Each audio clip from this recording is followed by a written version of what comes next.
I am Asim Nusrat, student of London College of Social and Management Sciences, awarding body ABP. Today I am here to present the project management. Before going into the detail, I will discuss about what is a project. A project is a combination of some activities having a start date and an end date. The project has some objectives, and these objectives are fulfilled by using some resources. So the person who manages all these is a project manager.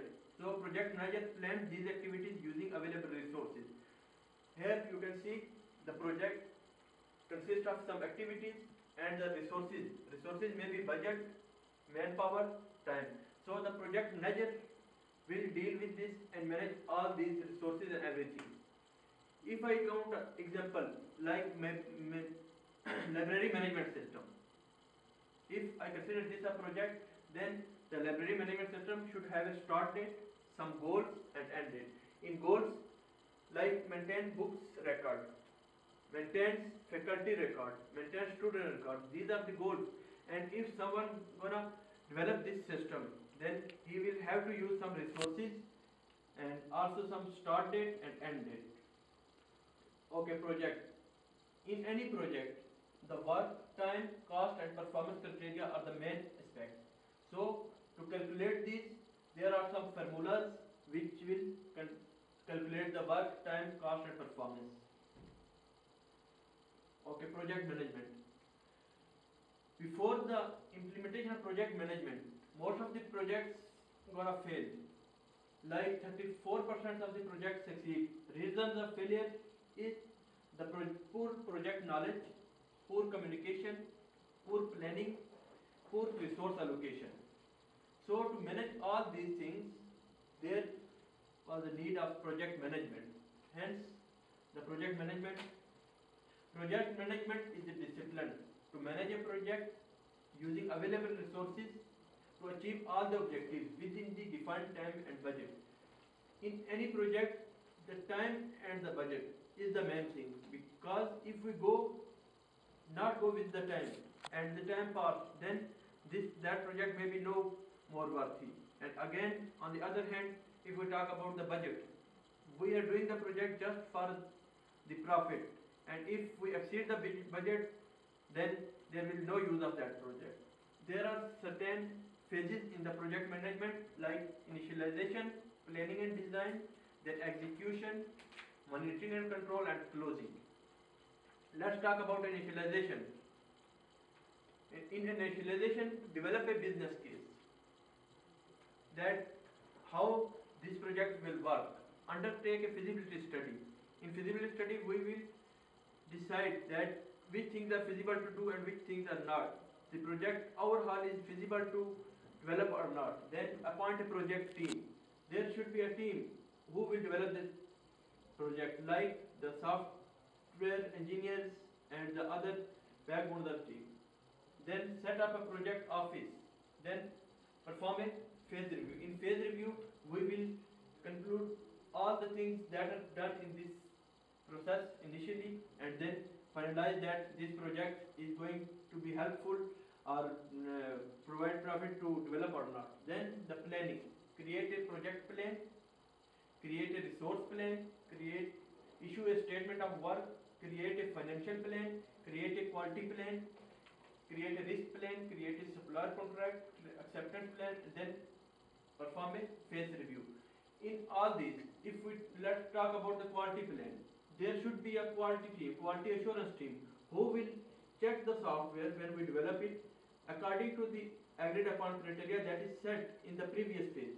So every steps are very important for the project management, like resource sharing, project planning, everything is very important.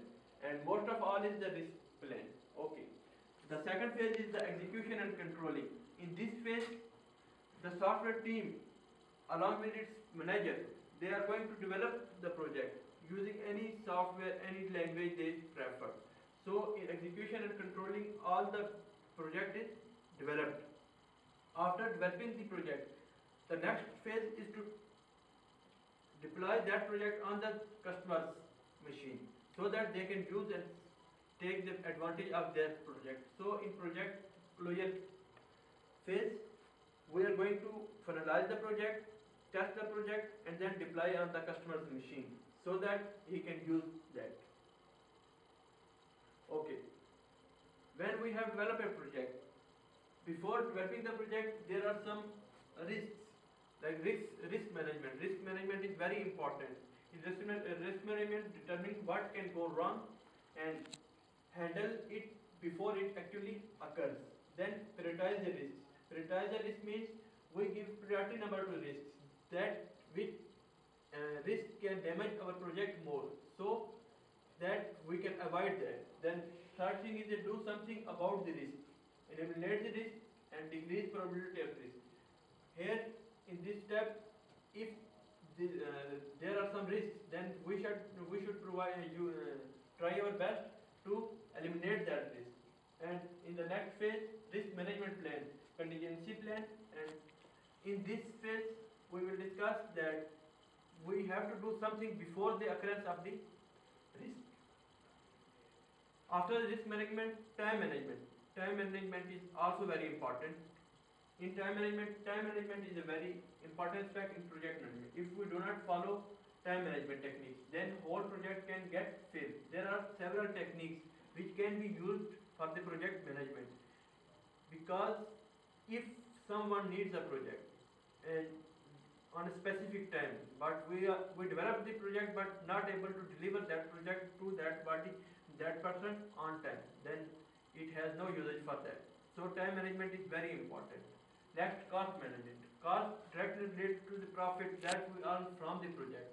So cost management is very important. Cost may be planning cost, equipment cost, employment cost, development cost, deployment cost, and maintenance cost. Maintenance cost is the largest cost because it comes into play when we have deployed our project on the customer's machine.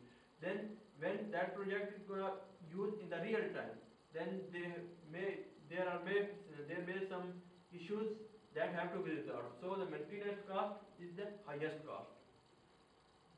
Now I am going to implement all these techniques, all these things for my proposed project. My proposed project is it provides feedback for the mobile company to launch their VAS, value added services, for the customers. So here is my project knowledge based system. In knowledge based system, the customer will use my website to check the value added services and then give any feedback to my website. Then these feedbacks are saved into the database, and customer may ask some questions from the administrator to that website, and the administrator will reply them. What breakdown structure of my project? Here the website, its main headings are home, about us, contact us, general feedback, VAS feedback, and admin login. This is the total structure of my website, that how it will work. Like in home page, there is ask a question and a form. Then benchmark services, then in contact us, contact details, ask a question, then feedback form. Feedback will, through this form, the users of the website will give their feedbacks about any value added services, so that the administrator of the website will use that feedback to generate some more value added services to improve the profit. Let's talk about the time management chart. If we apply the time management chart on our project, first phase is the requirement gathering. It is the most lengthy part of any project management. So it will take 2 months. Then designing of the project. It will take nearly 1 month to complete. Then development. Development will take again 1 month to complete. Data migration. Data migration means the data that is stored in any other format on the paper environment, that has to be migrated to this system. So it will take nearly 15 days. Then testing of the system, it will take more than 1 month, because in testing we may check some issues that has to be handled, and at the end deployment. In the deployment, the project is deployed on the customer's machine so that he will use it. It will take nearly 15 minutes. Then let's talk about the network and critical path analysis. Here, if we discuss these nodes and activities, here we can say that activity A, D, E, F, J, and there are also some other paths, but we have to check the most appropriate path for our project. If we define B as requirement analysis, C as design, E as development, F as testing, and J as deployment, then if we talk about this, my critical path will be A, D, E, F, and J, because it is the most lengthy part of the overall project management. So my critical path will be the A, D, E, F, and J. It will take the more of the all available paths. That's about Gantt chart. Now I have to represent my critical path on this Gantt chart. Here we can say that activity B will be finished in 8 days, then C on 14, E on 17, F on 23, J on 28. So this Gantt chart will show all the times and everything on screen. Thanks. Any question?